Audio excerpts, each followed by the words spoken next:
पहला गाना रफ़ी साहब से एज ए म्यूज़िक डायरेक्टर गवाया, तो मुझे दिल में आया कि मैं इनको बता दूं कि मैं आपसे 47 में फतेहपुर पर मिला था कोरोनेशन होटल में। फिर मैंने कहा अब तो मैं यहाँ आ गया हूँ तो गवाता रहूँगा, इनको फिर बता दूँगा। लेकिन बेचारे चले गए, मैं आज तक बता नहीं सका कि मैं आपसे मिला था। गाना कौन सा था? एक पैसा दे दे बाबू। और अच्छे अच्छे सिंगर ने मेरे गाने गाए, मोहम्मद रफ़ी, मुकेश जी, किशोर कुमार, महेंद्र कपूर, लता जी, आशा, सुमन कल्याणपुर, जितने जितने जो जो सिंगर आए हैं सब ने मेरे गाने गाए और बड़े प्रेम से मेरे गाने गाए। मुझे ये खुशनसीबी है कि मुझे सबका प्यार मिला, बड़े प्यार से मेरे गाने गाते थे। मोहम्मद रफ़ी साहब, जैसा बताया गया आपको कि सुबह सुबह मेरे पास आते थे रिहर्सल करने के लिए 8:30 बजे। आज एक गाने की रिहर्सल है, कल दूसरे गाने की रिहर्सल है, परसों तीसरे गाने की, इस तरह रोज़ाना उनका आना होता था। एक बात मैं बताना चाहूँगा, बाबुल की दुआएं लिखी जा, जब मैंने गाना ये रिहर्सल कराया उनको, तो पहली लाइन गा कर मैंने कहा गाइए, तो गा नहीं रहे थे, उनकी आँख से आंसू आने लगे। तो मैं घबराया, मैंने कहा पता नहीं क्या हो गया, ये गाने में ऐसी तो कोई बात नहीं है जो इनको रोना आ गया। तो मैं बाहर जाकर मैंने उनके साले साथ में आते थे, उनके ज़हीर, उनको बुलाया। मैंने कहा क्या बात है, ये रो पड़े? बोले अभी लड़की का एंगेजमेंट किया नया नया, मतलब अभी किया है, कुछ दिन हुए तो दिल भर आया। और आप देखेंगे कि रफ़ी साहब ने ये गाना जब रिकॉर्ड आप सुने तो लगेगा कि कोई सिंगर रो रो कर गा रहा है, इतना अच्छा उन्होंने गाया। बाबुल की दुआएं लेती जा, जा तुझको सुखी संसार मिले। सर जो तेरा चकराए या दिल डूबा जाए, आजा प्यारे पास हमारे, काहे घबराए, काहे घबराए। मैं अपने आप को खुशकिस्मत समझता हूँ कि उन्होंने मेरे गाने गाए, लैला मजनू, हम किसी से कम नहीं, अमर अकबर एंथनी, सरगम, कर्ज, नसीब, कातिलों के कातिल, मेरे अनेक गाने उन्होंने, मुझे बड़ा गर्व होता है कि मैं उनके गानों को लिपसिंग कर सका। मुझे लैला मजनू में पहली पिक्चर मेरे साथ मैं लिपसिंग दिया होगा। जाने से पहले मैं एक चीज़ आपके साथ शेयर करना चाहूँगा। बतौर मनमोहन देसाई साहब ये कहते थे, मैंने उस दिन शहीद से तुमसे भी कहा, मनमोहन देसाई साहब कहते थे कि अगर खुदा की कोई आवाज़ है तो वो मोहम्मद रफ़ी है। फूल का शबाब क्या, हुस्न माहताब क्या, आप तो बस आप है, आपका जवाब क्या, आपका जवाब। सब तो बस सिंगर मैं नहीं बोलना चाहता हूँ, एक ऐसे इंसान थे जो मैं आजकल हर नौजवान को मैं ये बोलता हूँ, ऐसा इंसान बनो रफ़ी साहब जैसा। वॉइस काफ़ी लोग गाना गाते हैं लेकिन इंसान ऐसे नहीं होते। Mohammed Rafi is a one and only. तो आज शहीद को मैं मेरा तरफ से बहुत बहुत शुभकामनाएं, और मैं चाहता हूँ कि मोहम्मद रफ़ी एकेडमी बस बहुत सक्सेस हो और कुछ भी काम हो, हम लोग तो है कि रफ़ी अंकल। मैंने पहला गाना मैं दर्शकों को बोलना चाहता हूँ, मेरा 460 फिल्म रिलीज़ हुआ लेकिन पहला गाना गाए थे रफ़ी अंकल ने, और वो पिक्चर का नाम था हरी हरी छाया। वो पिक्चर रिलीज़ नहीं हुआ। बाद में जख्मी पिक्चर में किशोर मामा एक तरफ रफ़ी साहब, बीच में मैं, नथिंग इज इम्पॉसिबल गाना था। केसी जी बैठे हैं, केसी जी अपने बजाया था फिल्म सेंटर में। तो इतना अच्छा लग रहा है आज हम लोग सब बैठे हैं। Shahid, you have done A fantastic job. मेरा तरफ से एक बात कहूँगा, रफ़ी साहब का जो लास्ट जो कुछ गाने थे, तो मैं एक गाना मैं गाना गा रहा हूँ जो उनका श्रद्धांजलि के लिए, ट्रिब्यूट टू मोहम्मद रफ़ी साहब।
रफ़ी साहब गायक तो थे ही बहुत बड़े, लेकिन इंसान बहुत बड़े थे, बहुत सीधे साधे, उनको कुछ पता नहीं था दुनिया का, बहुत सीधे साधे थे। मैं सच बताऊं आपको, एक बार एक हादसा हुआ कि इनका फ़ोन आया मुझे, कहने लगे आज क्या कर रहे हो तुम? मैंने कहा आज भाई साहब कुछ नहीं कर रहा, क्योंकि उस दिन छुट्टी का दिन था, महात्मा गांधी जी की बरसी थी। तो उन्होंने कहा आज शाम को मेरा प्रोग्राम है ऑल इंडिया रेडियो में, तुम चलो साथ में। मैंने कहा चलिए। तो इन्होंने वहाँ गाया और मैंने तानपुरा साथ में बजाया। तो गाने के बाद हम लोग नीचे उतरे, तो लड़के लड़कियाँ होते हैं ना, इकट्ठे हुए होते हैं ऑटोग्राफ के लिए। अब मैं भी स्कूल में पढ़ता था, मुझे कुछ पता नहीं था इतना। तो उन्होंने कहा, लड़कियों ने कहा कि we want your autograph, we want your autograph. तो मुझे पंजाबी में पूछते हैं एक ही कह रहे हैं कि ये क्या बोल रहे हैं। मैंने कहा जी अब ऑटोग्राफ मुझे भी पता नहीं था उन दिनों क्या होता है। मैंने कहा what do you all want? तो उन्होंने कहा वी वांट हिज सिग्नेचर। मैं कहा भाजी थोड़ा पंजाबी में मैंने कहा थोड़ा साइन चांदिन। कहते साइन चांदिन तू ही लिख दे, कि तू ही लिख दे। तो मैंने सबको लिख कर दे दिया मोहम्मद रफ़ी, मोहम्मद रफ़ी, और बेचारे बच्चे चुप करके चले गए। मतलब इतने सीधे थे, कुछ उनको पता नहीं था कि मुझे लिखना चाहिए या किसको लिखना चाहिए, क्या करना चाहिए। बस ऐसे इंसान थे। हमेशा क्या करते थे कि 3 चीज़ें याद रखना अगर इस लाइन में रहना है तो।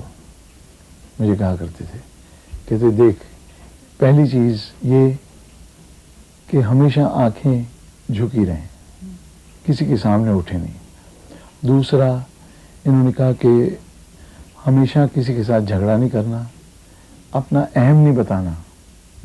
तीसरा करेक्टर पे बहुत ज़ोर देते थे। कहते थे हमेशा करेक्टर अच्छा रखना, गलत सोहबत में नहीं जाना, तो तुमको कोई हरा नहीं सकता, जिंदगी में नहीं कोई हरा सकता।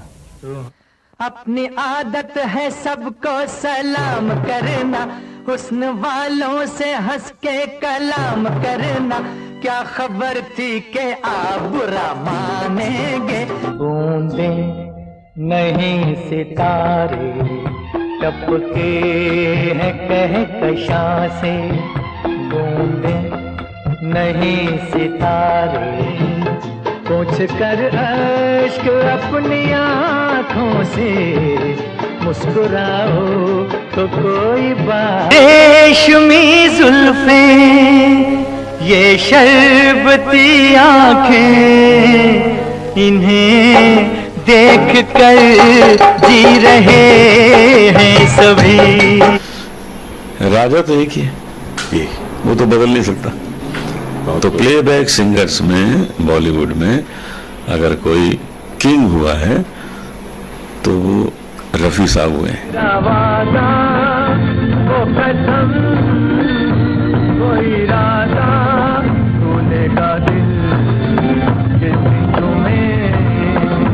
वो दिन जिंदगी का आखिरी दिन होगा, क्या हुआ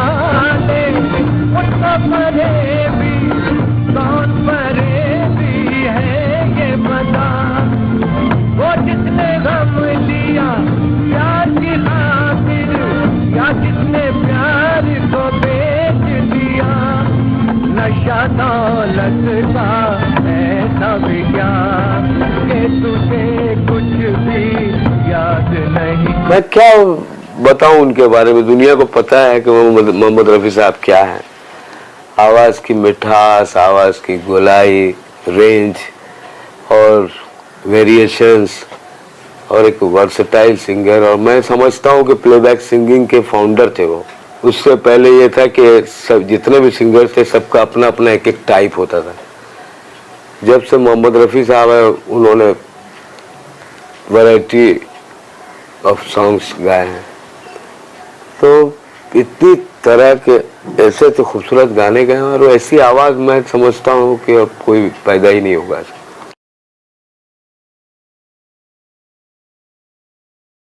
तेरी प्यारी प्यारी सूरत को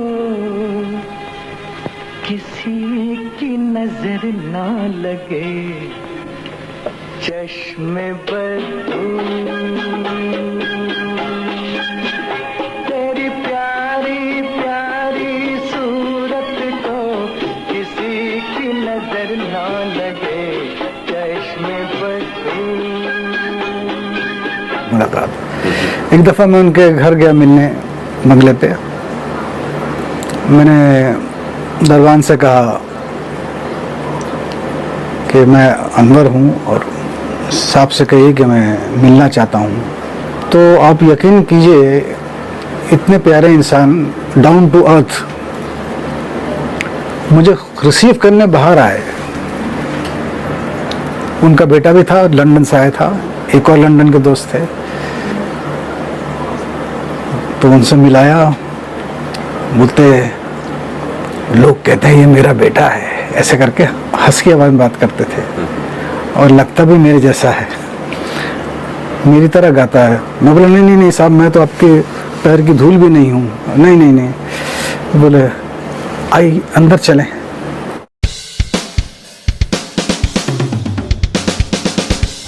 और वो रफ़ी साहब आए और हॉल में आकर सारे म्यूजिशियन के साथ रिकॉर्डिंग मतलब रिहर्सल करने लगे गानों की। तो मैंने आदतन अपना पेन निकाली, स्केच बुक निकाला और रफ़ी साहब को उनका स्केच कर लिया, रख दिया। फिर रफ़ी साहब प्रैक्टिस करके फाइनल रिकॉर्डिंग पे पहुंचे। गाना रिकॉर्ड हुआ। रिकॉर्ड होने के बाद उन्होंने गाना सुना रफ़ी साहब ने और जानने लगे। मेरे पास तो वजह थी स्केच।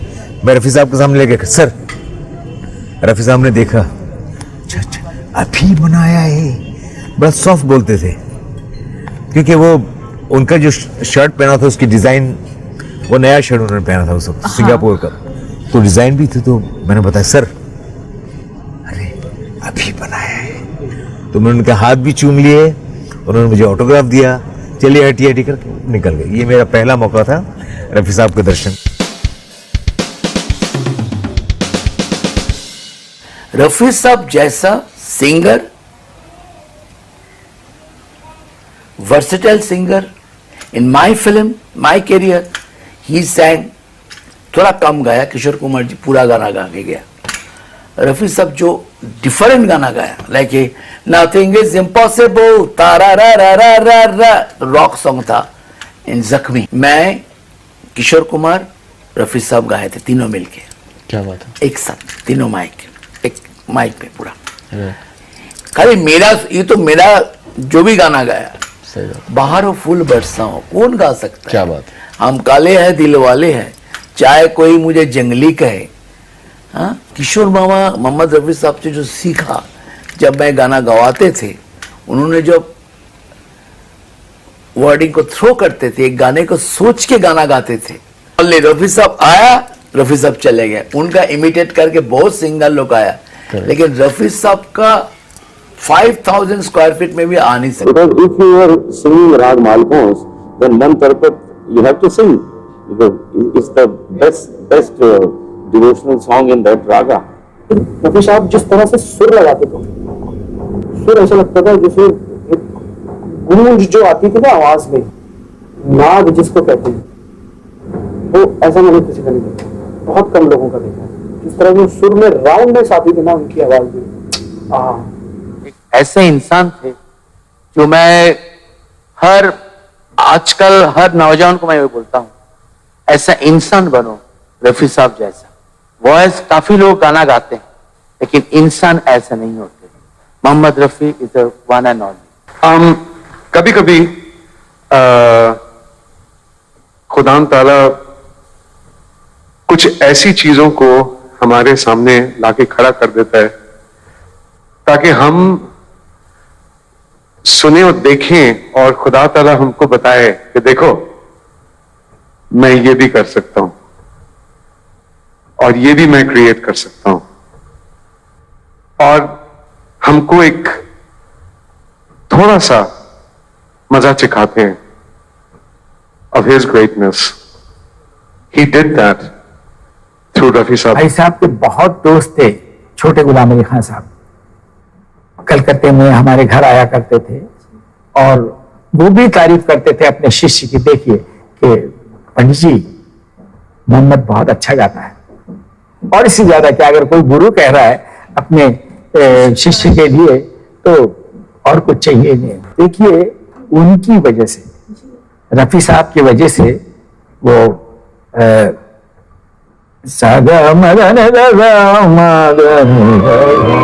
मन तरपत हरि दर्शन को आज, उसकी वजह से लोगों ने मालकौंस जाना। हम लोग मालकौंस गाते ही रहते हैं, और उसके बाद में लोगों ने कहना शुरू किया मन तरपत हरि दर्शन को आज गा रहे हैं।